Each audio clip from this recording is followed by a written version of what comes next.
Welcome back. We are going to train our eye for the moment on the state of Georgia and some races there. We're going to start with the governor's primary on the Republican side. Burt Jones, endorsed by the president, currently leading, though marginally, over Rick Jackson. Let's go to the governor's primary on the Democratic side, where former Atlanta Mayor Keisha Lance Bottoms has a pretty big lead over Jason Estevez.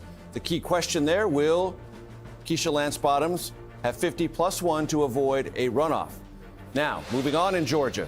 The Senate Republican primary, Mike Collins leads over Derek Dooley, and Earl Buddy Carter also in that race, trailing Derek Dooley. Mike Collins endorsed by the president. CBS News correspondent Skyler Henry is covering all of this in Georgia. Skyler, what do we know? Hey, Major, good to be with you. We are keeping an eye on all of those races. We should point out that just in the last 5 minutes or so, we heard from Fulton County election officials who said that they are not reporting any of their results this evening until their final precinct closes at 11 p.m. tonight. You may be asking why that is. Well, there was an incident earlier today nearby in the neighborhood of Sandy Springs where law enforcement were on a manhunt looking for what they believe to have been an armed suspect that didn't have anything to do with the elections, but was close to a polling location. And so that location was closed from a little after 11 this morning up until earlier this afternoon. Fulton County says that they will extend that polling location's hours up until 11 p.m. so those votes can properly be cast, and those voters that may not have been able to get to the polling location will be allowed to do so. That aside, the races that we are paying attention to, top of the ticket, the Senate race. We know that the Democrat, Jon Ossoff, running unopposed, but really that three-way race on the Republican side is really interesting. We are here at the Derek Dooley watch party just outside of Atlanta, where we anticipate the former Tennessee volunteer football coach to take the stage tonight alongside Governor Brian Kemp, who has endorsed him every step of the way. Kemp was widely viewed as a shoo-in in the Senate before he announced that he was not participating in the race. That aside, he says that Dooley is the man for the job. Here's why, Major. He says that it will be an outsider that will be necessary in order to win this primary, and also, for that matter, defeat Senator Ossoff in November. So we will see what happens there. That aside, we are also expecting a significant turnout for Mike Collins, who is a congressman who represents the area just east of Atlanta. He is someone who touts himself as a MAGA warrior and also touts a conservative agenda. The same said for the Congressman Earl Buddy Carter. Both of them have traded jabs at one another over the course of the last several weeks, so I think it'll be interesting to see what shakes out as these ballots continue to be counted. Further down the ballot in the gubernatorial race, and you pointed this out, on the Republican side, there's Burt Jones, the current lieutenant governor, who has the support of President Trump.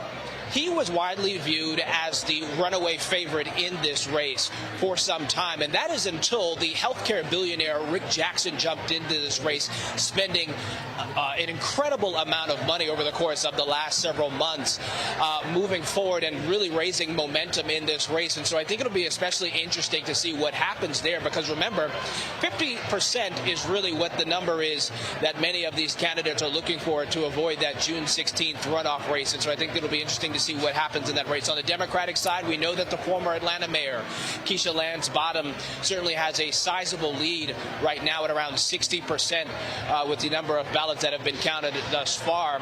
Many said that she was one of the names that had the largest name recognition, so to speak, but there were some concerns in the metro Atlanta area, Major, because some people said because the former mayor didn't run for a second term, they were concerned whether she would be able to do the job as governor.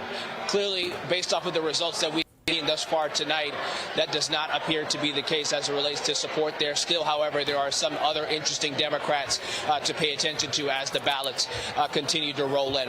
One of the other big things that we are watching here, Major, is what happens in the state Supreme Court. This is a race that has had significant support and also input from former President Barack Obama, former Vice President Kamala Harris, as well as others, as they want several Democrats Democrats to be named to the state Supreme Court to trump the incumbents that are running in this race, as they are really calling this a proxy war, so to speak, over a range of issues, everything from redistricting to abortion rights, and that is all incredibly interesting to pay attention to as well.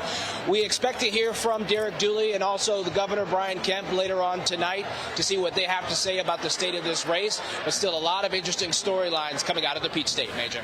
And Skyler, very quickly, to go back to where you started. So Fulton County will not release any results until 11 p.m. The rest of the state clearly is. Do I understand that correctly? Yeah, that's right.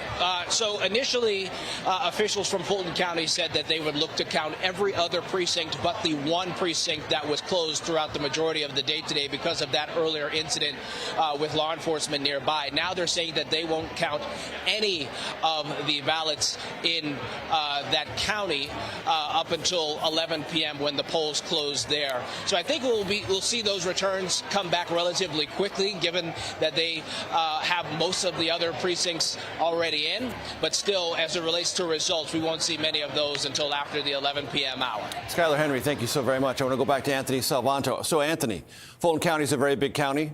We're not going to have it until 11, but we're seeing trend lines across the state. What are we seeing? Well, two things. One is you see the race for the runoff, yes or no. Right now, it's trending towards this is going to a runoff. The Senate Republican primary. We don't know that for certain yet, but you can see the way this is tracking. And I want to let the audience know one thing about that, Anthony, because this race is distinct from the governor's primary on the Republican side. President Trump has not endorsed in this race. He's not endorsed Mike Collins, Derek Dooley, or Earl Buddy Carter. Right. But I wanted to, that's exactly right. And that may be making a difference here, right? That may be making a difference here. And maybe when it gets to the runoff, that dynamic will change. But this is so important because the other thing I want to show you here is you mentioned Fulton County, right? And we're watching this at the data desk, too. Yes, it's a big county, but it's a Democratic county. Absolutely. Okay? So in a Republican Senate primary or Senate or gubernatorial primary, you're not necessarily going to get a whole lot of votes out of there in a relative way. In this case, my expected vote is around 57,000. Sounds like a lot, but statewide, it may not make a difference. So we may get a sense of whether or not this is headed to a runoff with or without Fulton, though, of course, we want to see everything. But I just wanted to put that in context for people. Otherwise, you do see a very sort of regional breakdown, right? Carter doing well down near Savannah where he's from. But that's really your breakdown. One thing I want to bring our audience's attention to, the orange around Fulton County. These are the suburbs around Atlanta where it appears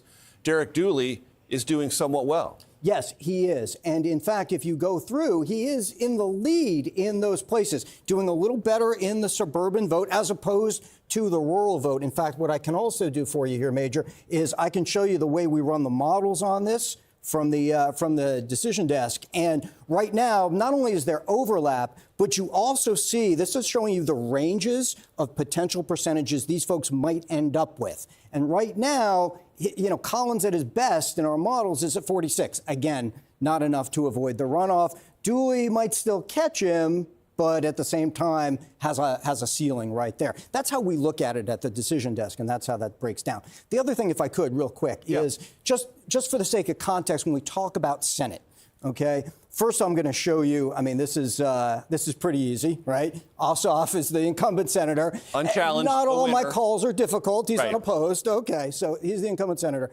But this is, for context, one of the battleground Senate states. And we got to really keep that in mind because the Democrats basically need to hold on to Georgia in order to have a chance, which is an uphill climb, but to have a chance to take back the Senate. That's why we're watching Georgia tonight. Very good. Anthony Salvanto, I want to appreciate it very, very much.